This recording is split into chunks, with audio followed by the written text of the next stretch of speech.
स' गाइस आसाम जायगाखौ नुहुरबावबाय ज' जों देन्जार गोजौ गाखोहैखाबायना हाजो सा थिखिनियाव लागाव नै आसाम रायजोखौ नुहुरजोब्बाय नै बा देन्जार हिट नुहुरखाबाय खिन्थु हेलौ एभरिवान नोंथांमोनखौ मिस्टार बड' रिसनाव बै खबर हरबाय जों दा अरुणाचल हाजो जिं जिं बेरायहैनो थांनो नागिरदोंमोन आमथिसुवानि नामै ओमफ्राय नाथाय जोंना एसे प्रब्लेम जाबाय आरो नैबे दैमाखौनो बारनो हायाखै ओरै बारबानो नै अरुणाचल एरिया मोनखाबाय हाजो जिं जिंनो बे अरुणाचल एरियायाव बेरायहैनो नाजागोन आरो जों बे दैखौसो बारनो हागोन हाया बाइकआबो गंब्रै गाहाम दङ जों थौलेले गुवार जायगाखौ नायनानै बारनांसिगोन जों बैखिजाबो नायना फैखांबावबाय आरो दानि बावै ओमफ्राय बारथ'नायानो गैया ओरैजा ओमफ्राय ओरै खर'आव माबायदिथाय नायनि र' नाजानोसै बाइकखौ जेने थेने बारनो नाजानोसै ओमफ्राय जुदि बारसान्सआव बारहोनो हायाबाथ' जों बेरायनो मोननाय नंला अरुणाचलावनो बोरै जाबावगोनथाय नायनोसै र' नै ज'सो जाफिनबाय माथो दैमा नायहैनाया फिसा फिसानो नै दाना ओरै गिनासो थांनो नागिरबाय आफांजों नायनि र' मा जायो दा जों आसामाव दंथ'यो आरो बे दैमाखौ बारनानै ससे थांबानो माबा मोनबायमोन अरुणाचल मोनबायमोन अरुणाचलाव नुखाबाय बै नै दै बारबानो मोनबाय होनजायो आरो गाइस बेलेग साइडजों थांसै जों दाना नै दैजों बे साइडजों हाला जों ओइ खर' साइड नङाबा आफां साइडजों थांसिगोन जों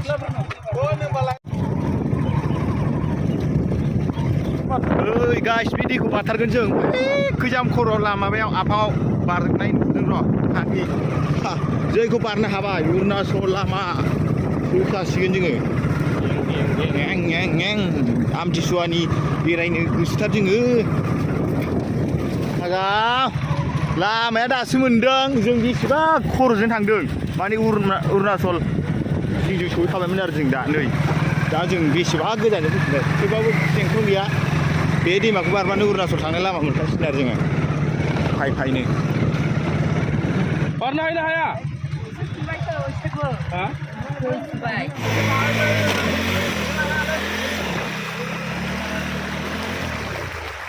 जोंना फेना गाननाया थिग जादोंलै आरो नै बे दै मोनसेखौ बारखांनानै आरो मोनसे दंबावो नैनि दैया नै बेखौ हाबानो जों हाबायमोन आरो जों बाइकखौ थेवबाबो गंसे लाबोखाबाय जोङो होबायानो बारहोनाया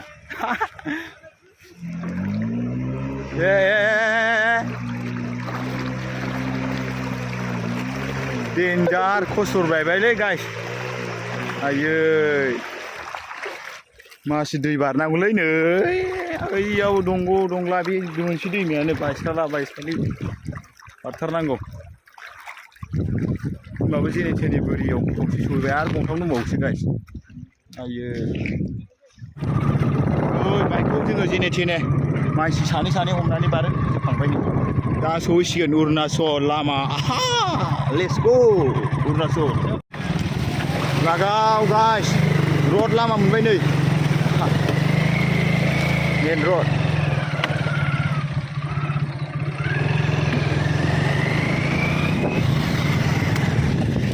खावसिगोन फाइ अरुणाचल लामा अरुणाचल मोनथाराखै आरो मोनथारसिगोन ससे थांबानो बरिया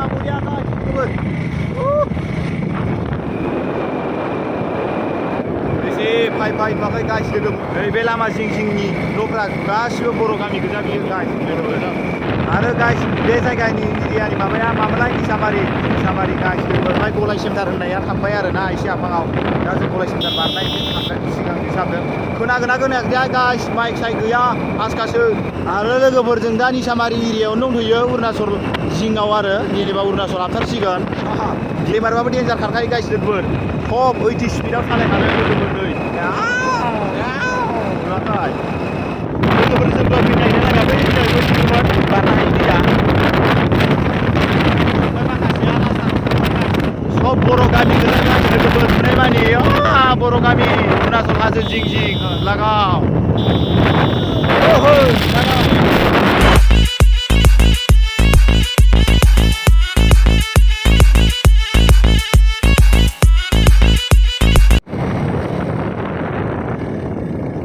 बे सायाव दसे रेस्ट लाथ'नोसै जों गाइस जोंनानो फार्स्ट आरो ना एखेबारे लोगोफोरखौ नेनि नै बर' न'खर गोजा नैयाव बर' न'खर दं बर' गामि गोजा आरो अरुणाचल हाजो जिं जिंनो दा जोङो जेनेबा आसाम एरियायावनो दं आरो ओमफ्राय निसामारि एरिया आरो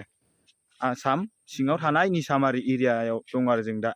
ओमफ्राय ओरैजा अरुणाचल रायजो प्रदेश मोनसिगोन आरो दा जों अरुणाचल हाजो जिं जिं बेरायनोसै लोगोफोरा सफैबाय नै सिगाङाव सानै गंनै थांबाय बाइकआ नै आरो गंसेबाव डाइरेक्ट अरुणाचलाव दुगैखासिगोन लोगोफोर होखावखायो बिसिना 220 पालसार ना जोंनियाबो होखायो टप स्पिड 80 होखायो जोंना लागाव बाराबा 100बो साब्रैलाय लांगोन अफार स्पिड होबावबायसो एबार गाइस लोगोफोर नै हाजोआव मानखोजेनबाय अरुणाचल हाजो मानखोजेनबाय आरो नै होखावबायसै हाग्रा गेजेर सिं सिं नै थान्दाथारलै लोगोफोर नै जोंना लोगोफ्रा भिडिअ खालामबावदों ओइ मोजां खालाम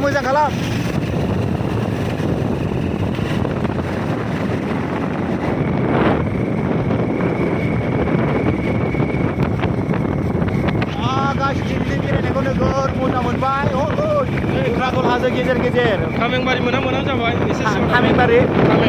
खामेंबारि मोना जाबाय जायगा नुहुरबायानो गेटआनो खामेंबारि नै लोगोफोर बे जायगानि नामखौ खामेंबारि होनो ओमफ्राय नेपालिफोर ओमफ्राय अरुणाचलनि मानसिफोर दङ आरो बेयाव थाजोबो आरो नैबे जायगानि नामा खामेंबारिनि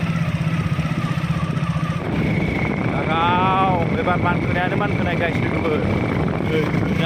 जाथाबाय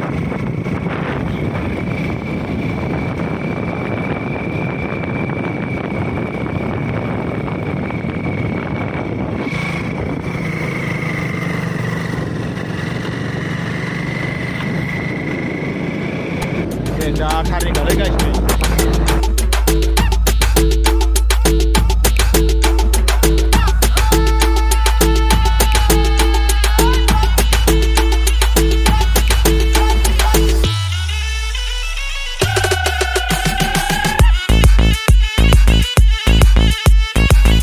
बायदि हाजोआव मानखोबायदों मानखोगासिनो एखेबारे गोजौआव मजा हिट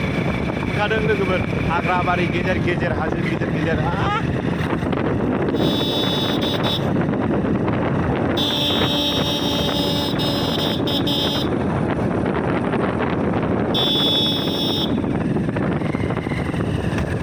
स' गाइस आसाम जायगाखौ नुहुरबावबायसो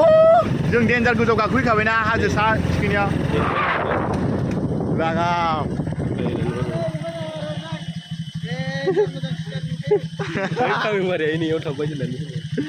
ओइ नै जों दानि माबायाव फैनाय लामाया बै नै नुवा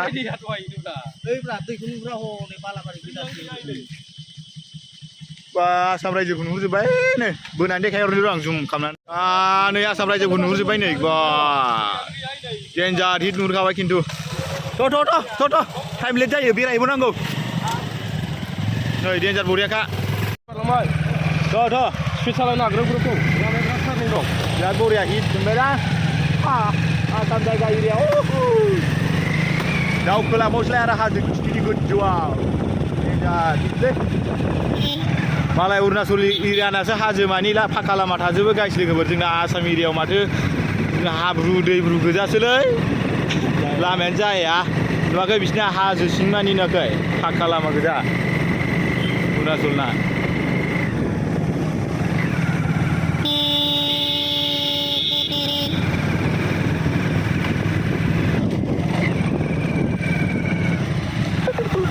बबेनिफ्रायबा दै बोहैबोनाय लोगोफोर आंना गाइस लोगोफोर बेटारि चार्ज गैथारला लोगोनि सासेनि मबाइलखौसो लानानै बानायनांसिगोन बायदि मोनदां 3% ल'थारसै थुथु होनबायानो एसे मोजां फैनो नोंनि चार्ज होना लाबो होनबाय कारेन्टआलाय कारेन्टआ कारेन्ट गैया जाबायना बा बिसिबां मोजांथार हारनिंखा नै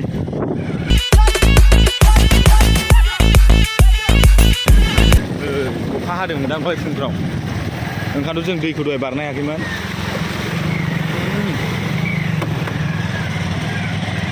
बायख्लाबाय माथो अबेबा नै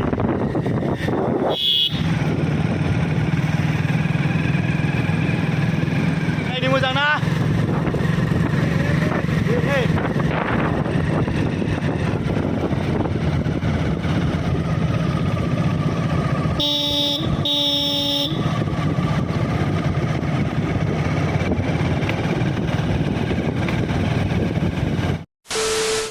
मा खालामदों दा रिल खालामलाय आयु थान्दा जानायनि एसे बियारफोर लोंसै आरो ओमफ्राय जोङो माने पार्टिक जाग्रा एरियायाव सफैबाय आरो जोङो सोरगोफुरि जायगा बारबोनानै नैबे जराव जों पार्टिक जाफैयोमोन ना गाइस लोगोफोर सिगां भिडिअ नुलाबायदोंमोन आंनि मबाइलजोंनो खालामदोंमोन आं ओमफ्राय दा जोङो दिखियाजुलि एरिया सिदा जाबाय आरो बेलसि बारबोबावबाय हाजोजों फैयै फैयैनो बेलसि एरिया ओमफ्राय मास निसामारि एरिया जानासो फैदोंना जोङो गाइस लोगोफोर नै ओरैजा ससे थांबावनांगौमोन दा थांनाय जागोन ना जालाथाय एखेबारे मालाबा सम मोजां मोनोबा थांबावगोन दाबो थांनो हागौ दा थांबाबो आं मोजां ब्लग भिडिअ खालामनो हाला आरो फट'फोर साफा लाबायनोसै आरो नैबे लोगोनि मबाइलजों केमेराया नोगोर मावखादों दा गाइस लोगोफोर मोजां कुवालिटि जानाय नंला ओमफ्राय दा थांनाय ससे लामाखौ देखायलांबावसै गोजौ गोजौखौ दा लोगोआ साफायलांबाय थागोन ओमफ्राय दा क्लास इन्ट्र हैनोसै आरो आसाम सहैबाथाय नङा होनबा दा बियार लोंना लानोसै एसे किंफिसार 80 थाखाल' लायो गाइस लोगोफोर ओमफ्राय जोंनियाव 150 अरुणाचल माल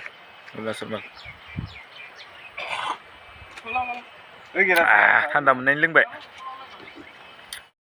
ज' लोगोफोर जोङो दा नै दावखोफिनबाय नै जों थांनो ओंखारफिनबाय आरो नै हाजोआ मानखोनानै आरो मानसि गोजौ जानानै आरो गोजौनिफ्राय माख्लायफिननाय बिदि जायो आरो हाजोआ केमेराया बारा मोजां कुवालिटि जानाय नङा जायासै आरो एबारनिया होमब्लाबो थेवब्लाबो नायसाबलाबायदो नोंथांमोना नै ससे लांनोसै थाथ'दो जों बैयाव बियार लोंहैदोंमोन आरो दसेनियाव गासिबो जाबाय गाइस लोगोफोर बिसोरो माल लाजोबदों सामान लाजोबदों ओमफ्राय जोंना माने साथामबा आरो जोंना जों साथामा माने बेरायनो फैखादों आरो जोङो जेबो बिजनेस गोबां जेबो लाखियाखै लोंलाबायनो ओमफ्राय बेरायनो फैदों आरो जोङो लागाव दावफैसिननायसो नै सेना देन्जार गाबगांबायलै लामायाबो ओरैबायदि गिदिरखानै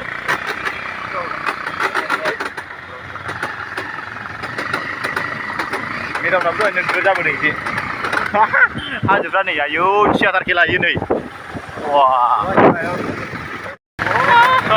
बरियालै नै जायगाया नै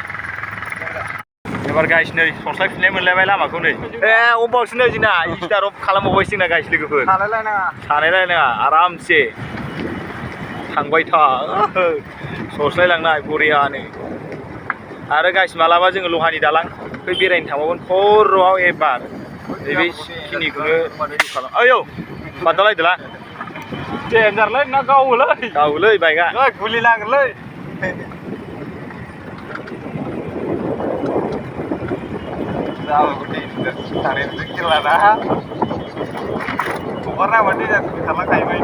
बाइकआ देन्जार सालायखानाङा नांख्लायनायल' मोनगासिनो दं नामा एबार नैबे हाजो दरसेनिफ्राय नैबे हाजो दरसेयाव बारस्लायबाय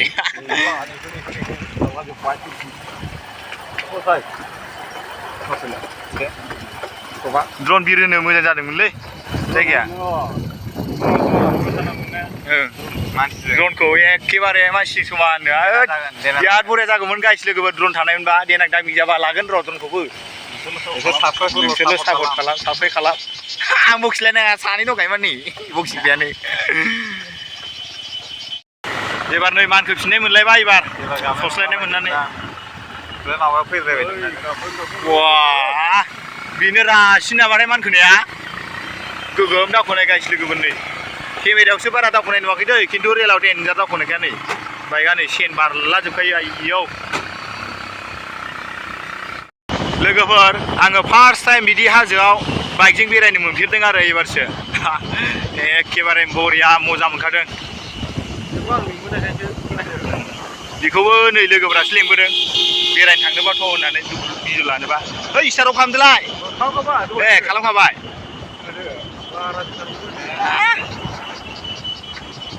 देन्जार सस्लायनाय नै देन्जार रासिन नामालै नै बेनो दावखोनाया बेनो रासिनखा दावख्लायनाय देन्जार बेनो रासिनखा नै गोलावथार एलबाम बानायनो मोजां जादोंलै गाइस लोगोफोर बरियानो खालामगोन र' जोंना सावथुना बेयावसो जागोन सोरफेरनि सावथुना बरियानो नै ओरैबायदि गोजौलै गाइस लोगोफोर नै ओंखारलायनांबाय नै आयौ सेना नोगोर बारबाय थादों माने सेना बोनांगौ बेना गोलावथार जाना दं माने बेना गाव हारसिङानो जाबावलासो नै साथामबाथ' देन्जार जागोन नै हारसिङावनो फ्राफ होनलायदों आथिङा थाबायबाबो बा सानसे लागोनदां लोगोफोर बेखिनियावनो नोगोद गिदिंलि जागोनलै 10 किल'मिटार जागोनदां गिदिंलि एखेबारे जों दा बेरायबाय थानाया आरो जायगायावनो जा बारा जाबावगोनसोदां नै जों दहायनि जायगा सफैबाय गाइस लोगोफोर नै दहाय फटक लानायमोन जों इयाव मोननैसो हाखु दाखुनो एबार बरिया फटक थाबायलांसै नै आसाम एरिया नुहुरबायलै सोरगोफुरिया बै नै बे दंफांखौ लोगोफोर गाहायनि माबानिफ्राय लामानिफ्राय नुहुरबावोसो नै बे दंफांखौ थांनायावनो दहायनो जालांखाबाय दा फैनानै मा खालामनांगौ